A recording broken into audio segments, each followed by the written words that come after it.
Hello friends welcome back to my YouTube channel. So friends నా పేరు ముబారక్, మీరు చూస్తున్నారు dream home real estate.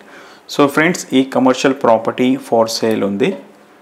38x22 road side వచ్చి 38 ఉంది। సో కంప్లీట్గా కమర్షియల్ ప్రాపర్టీ ఇందిరానగర్లో టోటల్ 4 షాప్స్ రూమ్స్ ఉన్నాయి। 1 2 3 టోటల్ 5 షాప్ రూమ్స్ ఉన్నాయి। సో ఎవరైనా తీసుకున్న తర్వాత వాళ్ళు మంచి బిల్డింగ్ కన్స్ట్రక్షన్ చేయొచ్చు। సో సేలర్ వచ్చి 70 lakhs చెప్తున్నారు, ప్రైస్ నెగోషియబుల్ ఉంటుంది। Complete commercial property Indiranagar, NTR సర్కిల్కి చాలా దగ్గర, ప్రశాంత్ నగర్ పక్కనే అండ్ ఎస్బీఐ కాలనీ కూడా చాలా దగ్గరలో ఉంది। కంప్లీట్ కమర్షియల్ ప్రాపర్టీ టోటల్ వచ్చి మనకి ఒక 5 షాప్ రూమ్స్ కూడా వరకు వేసుకోవచ్చు। ప్రాపర్టీ అయితే ప్రైమ్ లొకేషన్లో ఉంది, ప్రైస్ కూడా నెగోషియబుల్ ఉంటుంది। సో ఎవరికైనా కావాలంటే ఇన్ఫర్మేషన్ ఇవ్వండి। Thank you.